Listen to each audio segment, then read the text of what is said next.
Good afternoon, Internet. Welcome to a round 4 match in the iOS tournament organised through No Goblins Allowed. This is a fourth round match from Squidder Dragon being recorded versus Wizards AI, which may sound as if I'm playing against a PC, but this is one of our participants' uh, usernames in iOS, so it'd be interesting to see how this match goes.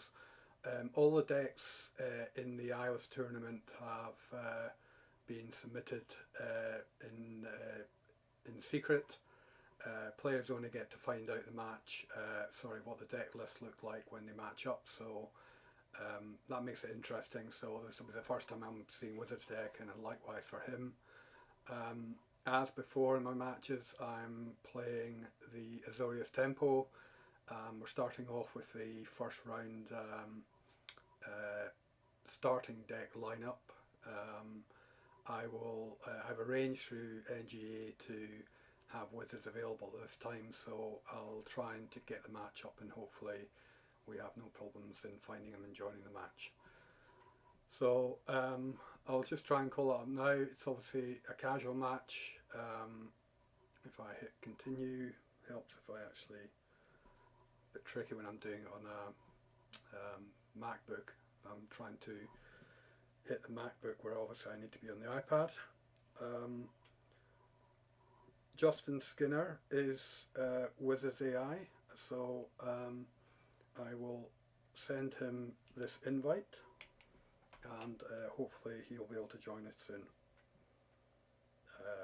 for this round 4 match.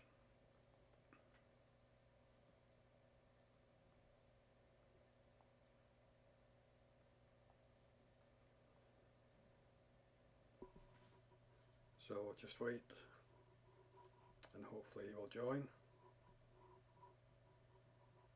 Connecting, well, that's good. So organised obviously this through PMs and NGA, so it's useful that and I just want to thank everybody as well, all the other participants for playing and arranging these matches. It's been working quite well. Everybody's been getting matched up in good time and keeping the tournament running along smoothly, so thanks for that, guys. So here we go, the first match.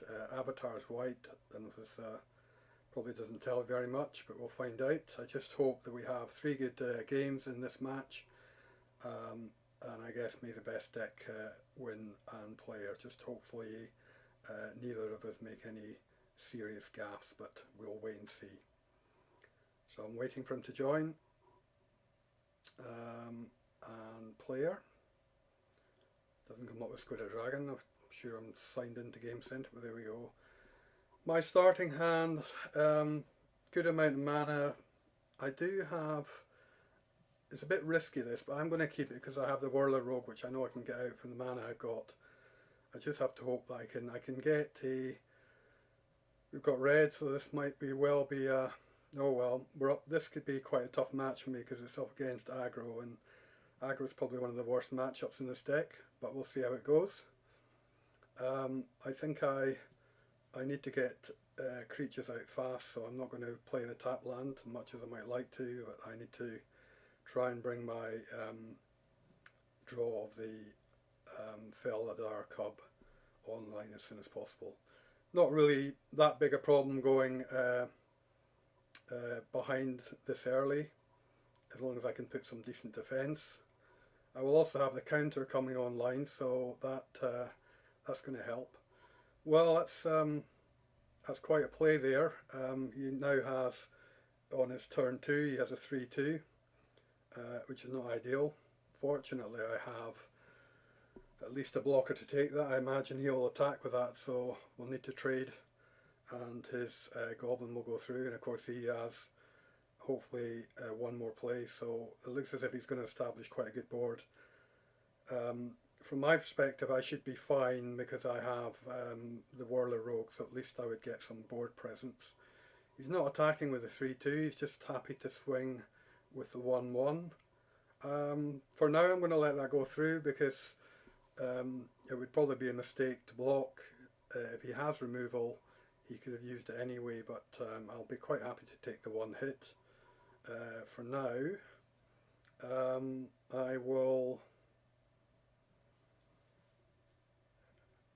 I could hold a counter which might be something. For this turn I'm going to just leave it. I'm not going to bring, I could bring out the, but if I get an extra mana in I should be able to bring that Elite Vanguard up and still leave the counter up. So I think I'll pass on, he'll see I'm playing blue so he'll expect I have counters, so that could be interesting. Looming Spires, that's just a land. He's obviously he's pumping up.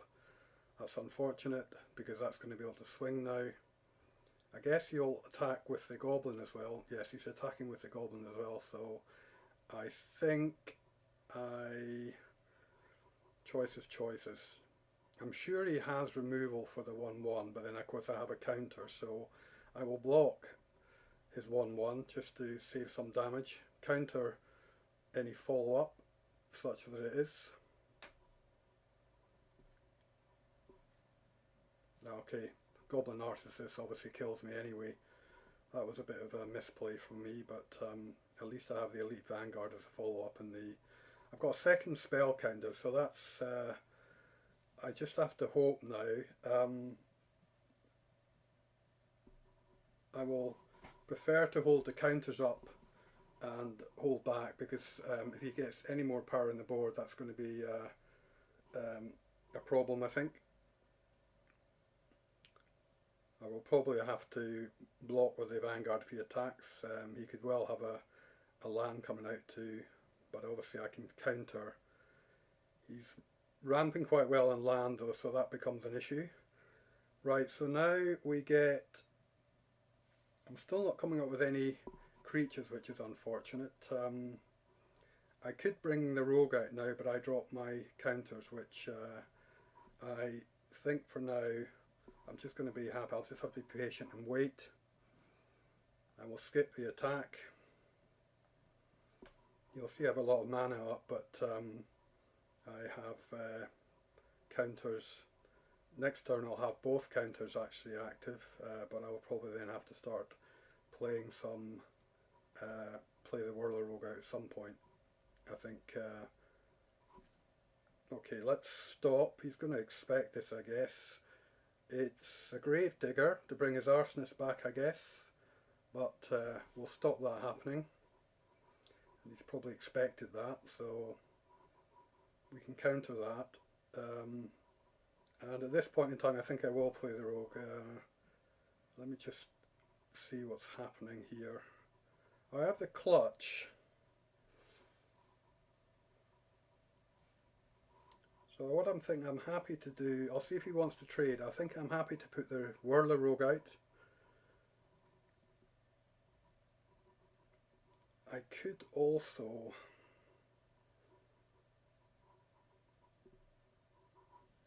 let me get my tap land out. Choices.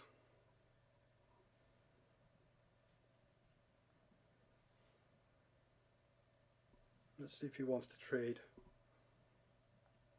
At least I can start to claw back some of the difference in health that he's established. No, he's been quite happy to let that go. I don't have a counter on that, so I'm not returning the, if he brings anything else out I will return that, and then the counter should come back online. So that seems to me okay. He's swinging, so I'm not going to let that. In fact, I think I'm quite happy because I have the Foundry of the I'm quite happy to let trade both the Thopters. We'll see what he plays out. I'm expecting another play. He's paying Vampiric Rights. That's interesting. Let me just check what that does. Okay, he sacrifices a creature, he gains life and he draws a card. So he's given himself some draw, but he hasn't any creatures out now. I think let me get the Foundry out. I'm going to leave the cancel up. I'm not going to, I might sacrifice it in the Zen step depending on what's going on. I can sacrifice it to get Thopters in and give me the unblockable, but what I will do is I will just attack here with both. I've got 2 spells, but then I need to watch his mana. It depends what he's bringing out, of course, but so we're at 14-14, so I guess for now the game is going my way. Here is one of the things that I needed to be able to do against board wipes, which is languish, so getting rid of that languish is pretty good news from my point of view. I'll be quite happy just to have this, and that's handy because in this deck I can hold these spell counters open if I get small enough creatures coming through, which is obviously what's happening here. So this allows me to actually start to apply pressure here. I've got 1 spell cancel, I've also got a return, so it's still, I think this match is still balanced. He could have a second language, which I could also shrivel, of course, so you would only have 2. He's not playing white, he's playing active treason, which, yes, because you'll sacrifice it, so obviously I will stop the active treason. This Sacdos deck, it's not just the fact that he's stealing it, but the fact that he will sacrifice it and gain life and draw cards, so cancelling that. With no cancels, I will bring out the Thopters. That just, when I get this Topan renowned, it should at least allow me to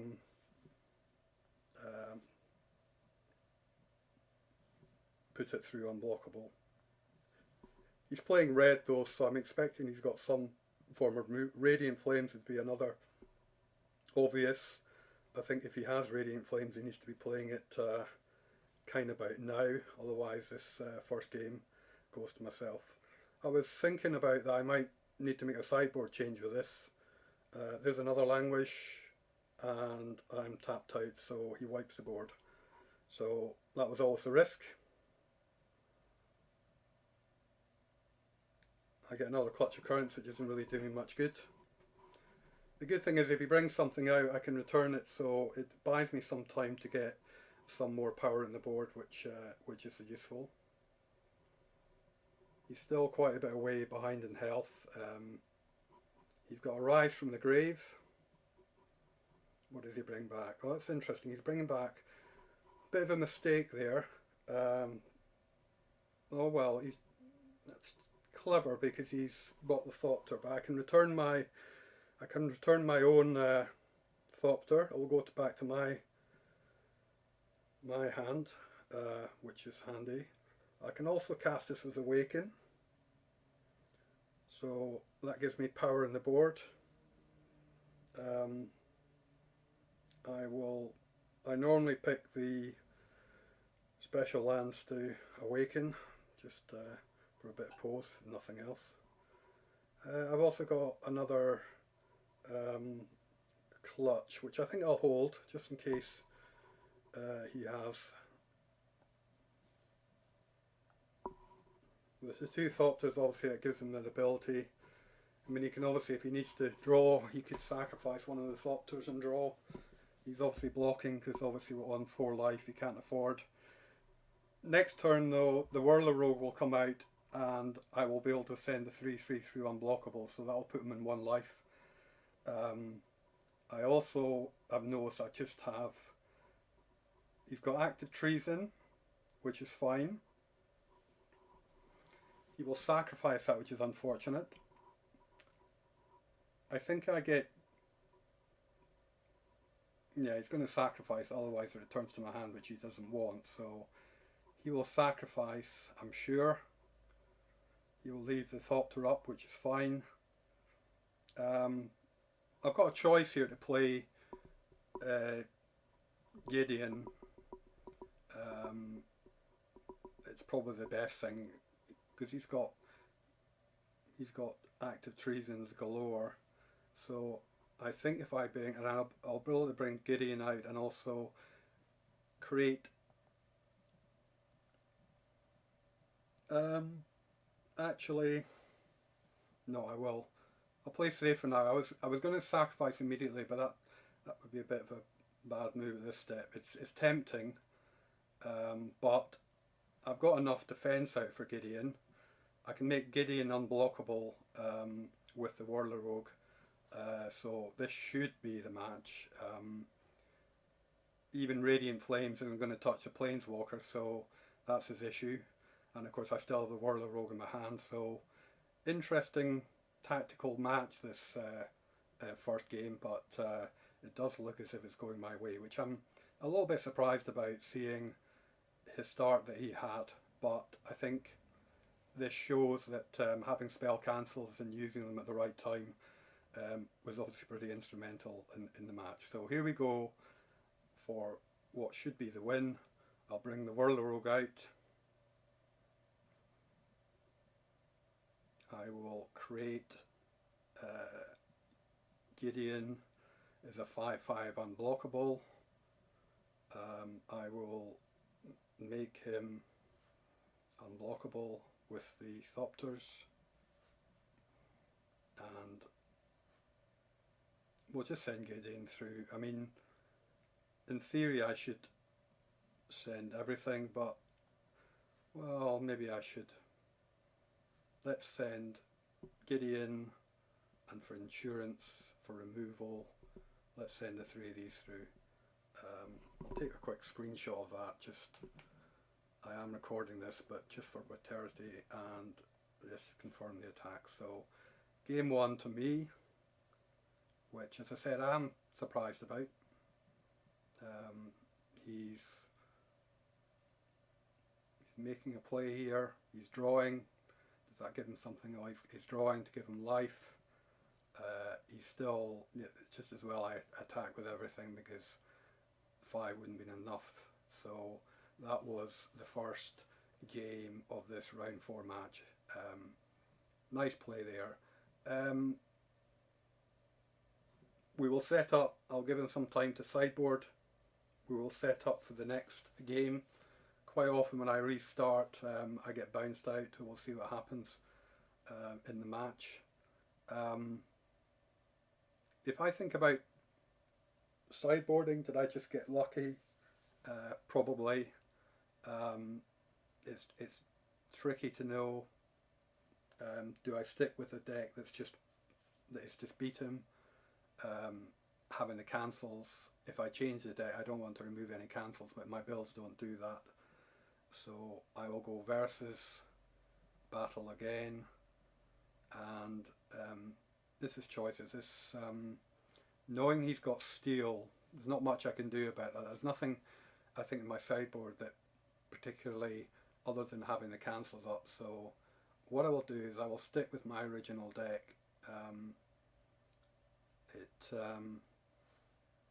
I was lucky with some draws as well, but I will stick with the original deck lineup for now, and if that goes badly wrong, I can try and make a sideboard change for the 3rd game. So I will invite him again. Hopefully this doesn't crap out like it normally does. I shut everything down, so maybe that's I've selected the wrong player. Justin here. So go next for game 2.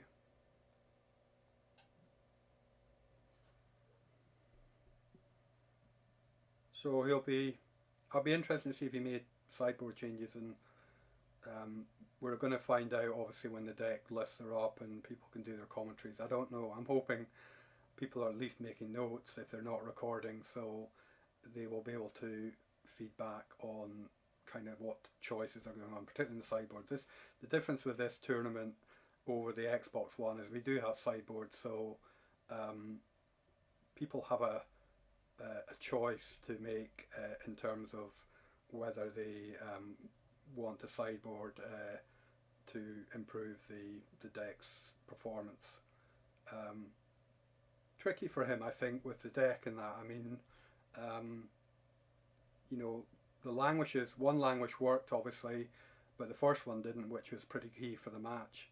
Um, so there's only two languages I think possible, so I can't see that. He may, if he has things like Radiant Flames, he might put more removal in, because if he removes on my deck, here I've got some counters, so I'm going to keep this. At least I've got a starting. It's a bit slow because of the gates, but I can bring one guild gate out. He's mulliganing, so maybe that we'll see if that works against him. So I will bring the Toppan out, and then interestingly I have three. Whether I get it, I've had this on other matches. I have the Angel, which can be very, very useful. It survives things like Languish, obviously, but so faster start for me than I had in the first match. I also have the return up if he brings anything out. You know, he's playing some fast.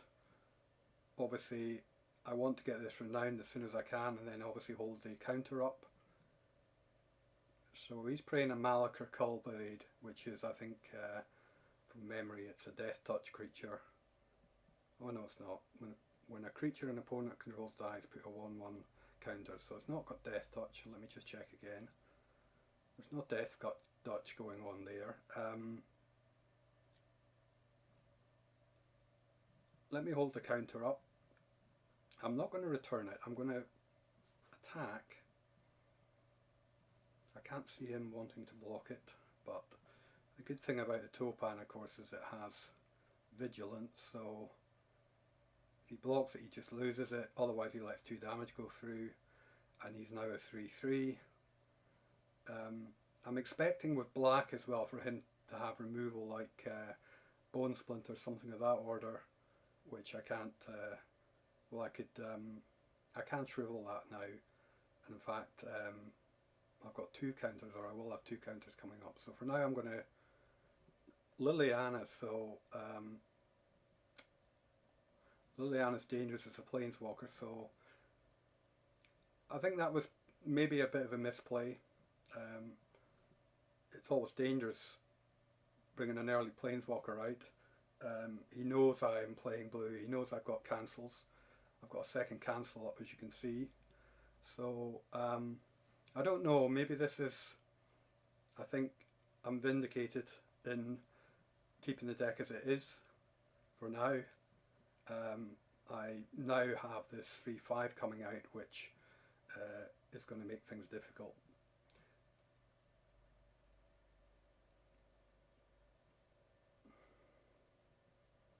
He's up to 4 mana, and we'll stop. What's this? It's a Sludge Crawler. No, I'm not going to worry about that for now. I may return it just from a tempo point of view. Let's see what I draw. I've got another land.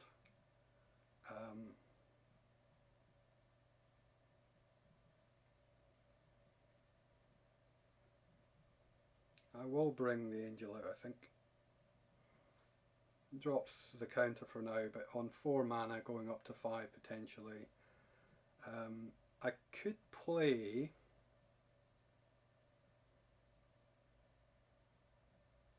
Yeah, I think from a tempo point of view, what I am going to do, I'm going to play the return of this one here. Just sets him back. He might decide then that he maybe does sacrifice the 1/1, or he's prepared to go behind. He's going to go behind, that's fine. So I know he can bring that back out, but I'm less worried about that now. And then I'll obviously have my counter back up. So does he languish here?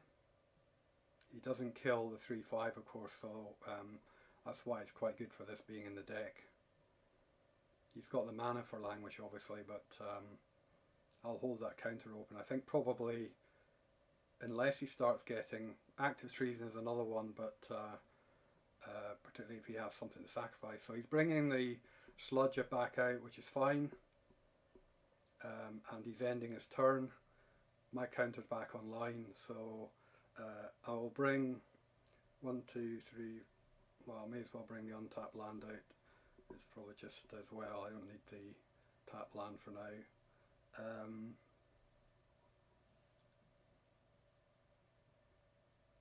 I will attack with all because of course I read the 3/3 up as defence, which is pretty handy.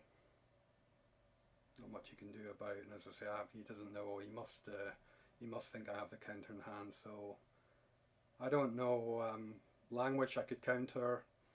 He's going, unless he blocks at this point in time.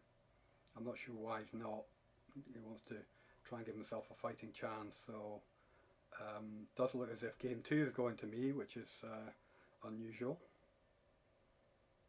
I thought I might have more trouble on the second match. Act of Treason comes out, so that's obviously an obvious cancel right there. And actually I can choose to awaken it as well. So I'll cancel that. I will awaken the Guild Gate. It just puts a match beyond them, I think, or the game, sorry, beyond them at this point in time. I hope he has a decent third game.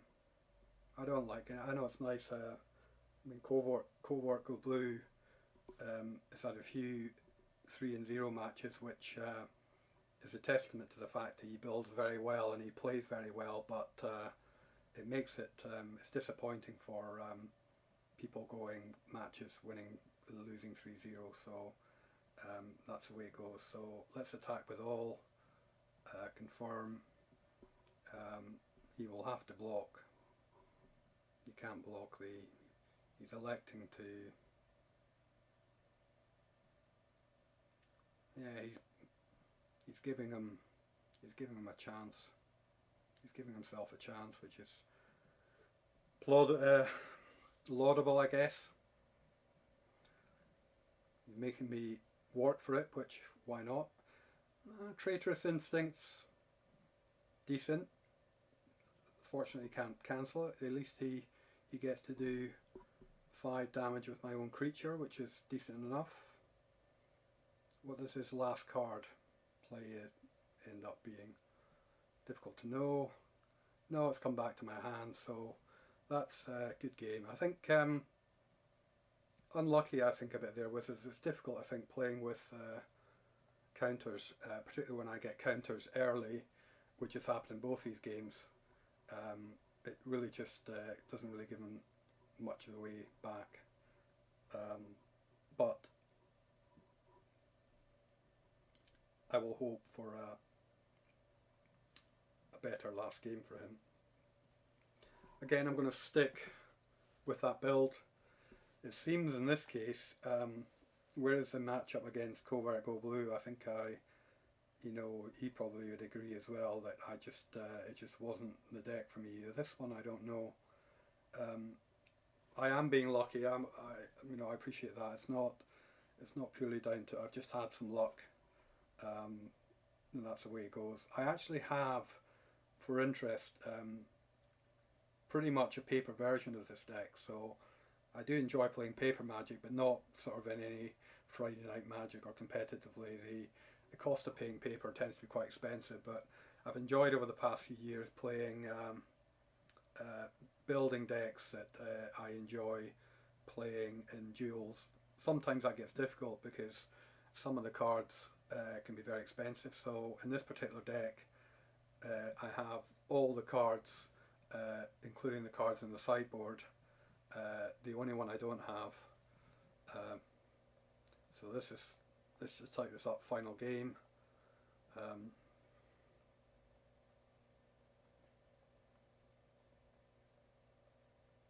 I'll say good luck being unlucky, I think, with the counters. So hopefully I don't get so lucky.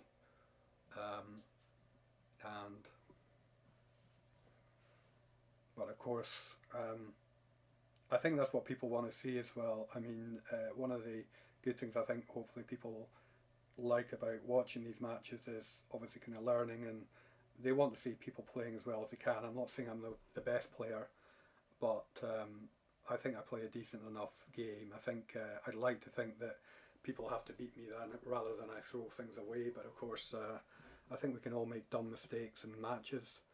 Um, Wizards, as I said, I don't think has been necessarily done anything wrong necessarily. Liliana maybe in his second game was probably played a bit early in my opinion. I think it's always risky. I think particularly where you know there's a counter, but what does he do?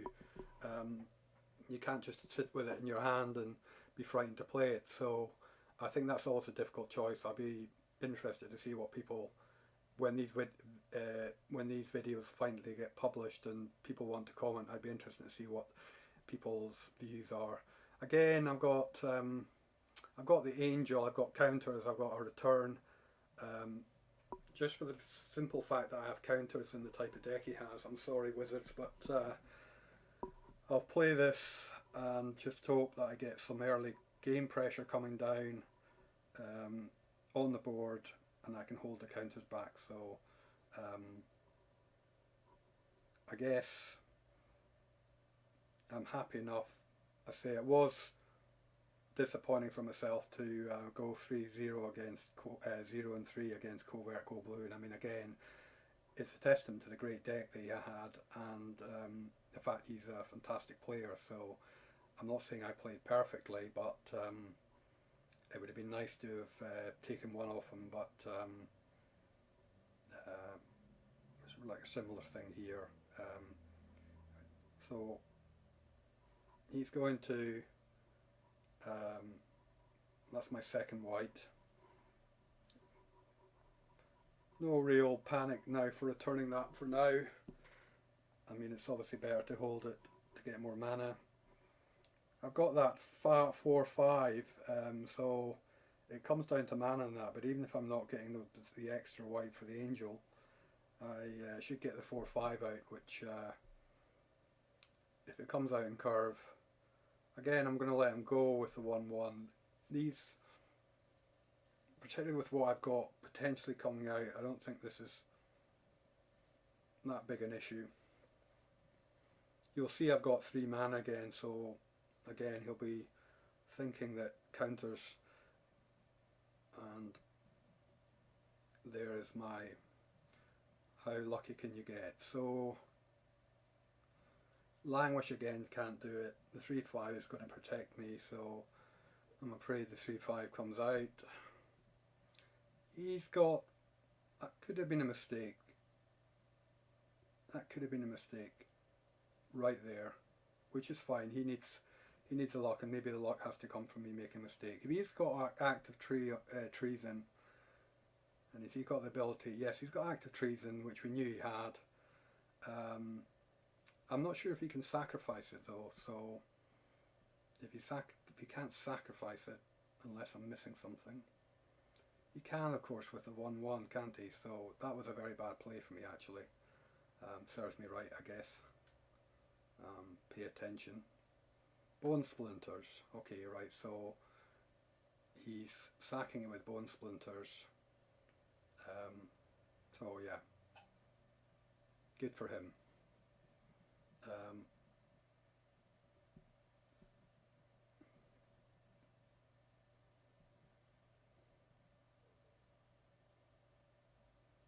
I hope he gets lucky and gets another steal. We'll find out. He's certainly getting the mana, so I don't think he has any mana issues. I don't have my counters open, of course. Bloodflow Connoisseur, okay, so he's got sacrifice stuff going on. He's winding up quite nicely for... I need to keep the counters open, obviously. No.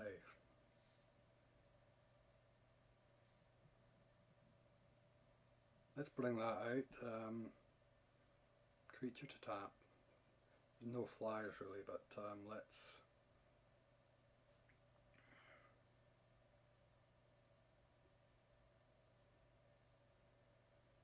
Actually, let me just check.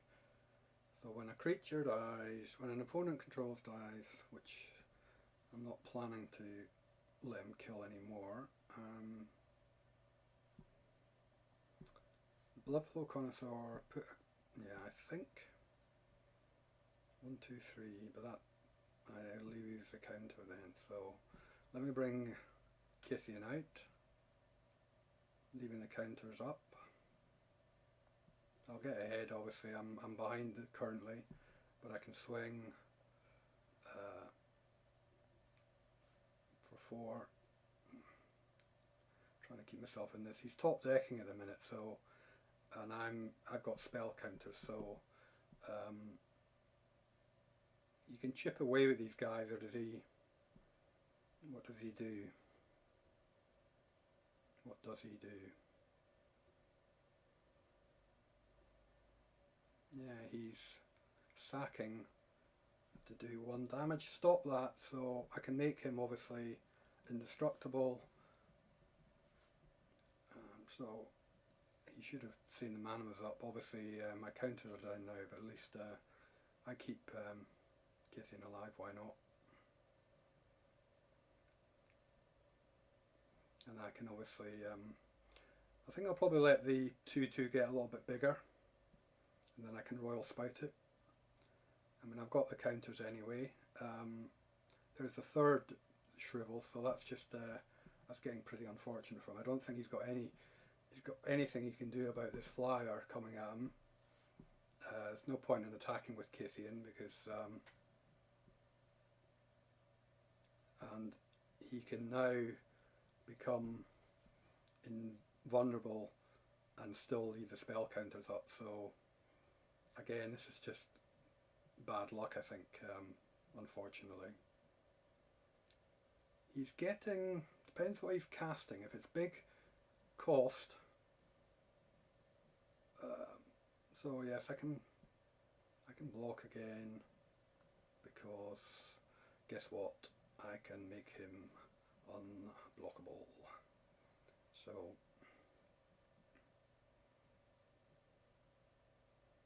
now I'm just realizing as well that yeah, he's wanting a sacrifice to pump it up, so I'm going to maybe spoil the party a little bit here.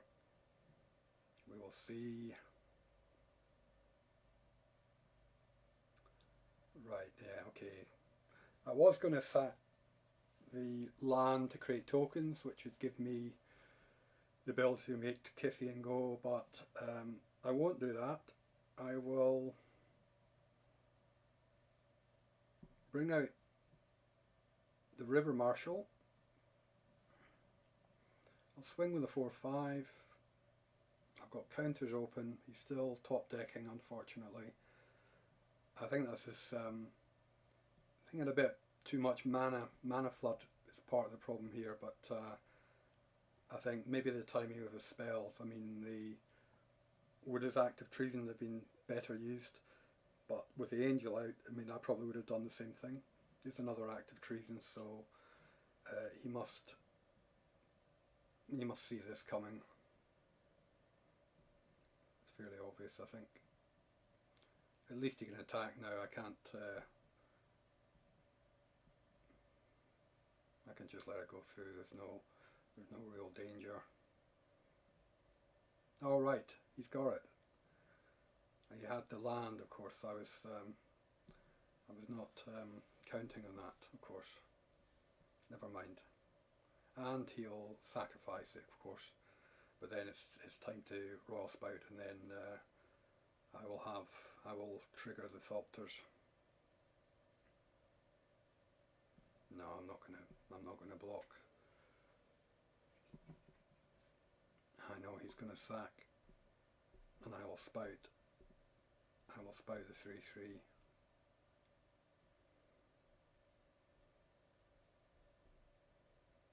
Which I know is going to be a disappointment, but yeah, I mean, this is obviously why I held it in the hand.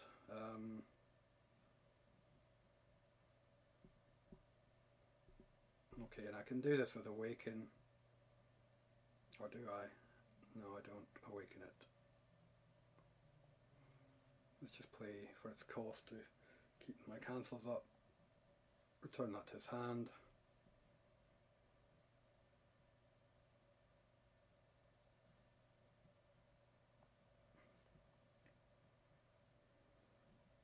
Swing with both. Again, I can protect, happy enough to protect Gideon. Again, he's top decking. I know that land is in his hand, but okay. So 6 mandate. I still got my counters open. So I'm sorry, I think this is going 3-0, which yeah, I mean, I'm sure he wants me to try and play as well as I can. That's the whole idea of the tournament after all. So let's stop that and let's just shrivel that coming back out. Just add insult to injury. Oh, of course you can cancel it. Oh well. At least he knew I had it in my hand. He comes up for a 1-1, which is fine.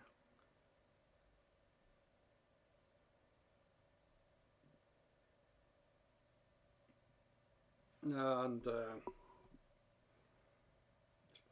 match maybe Warlord Rogue. Spell counter still up. Warlord Rogue will make the 3-2.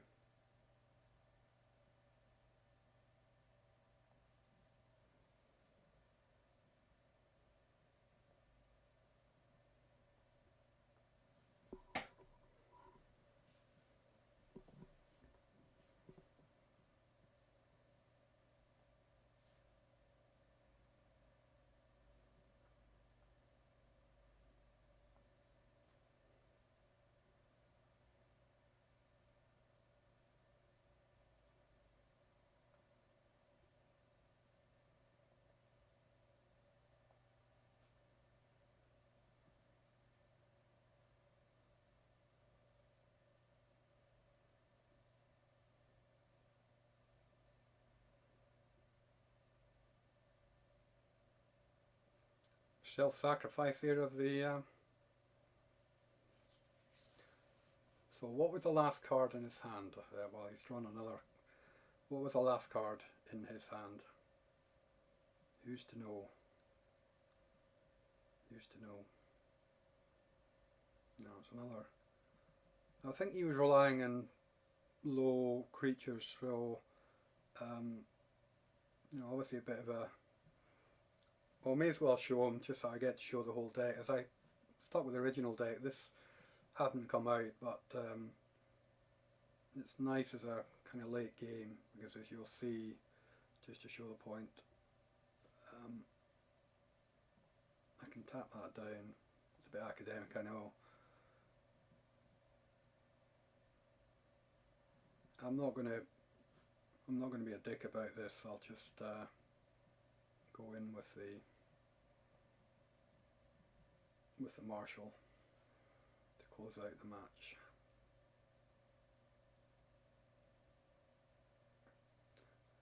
Oh well, good games, Wizard.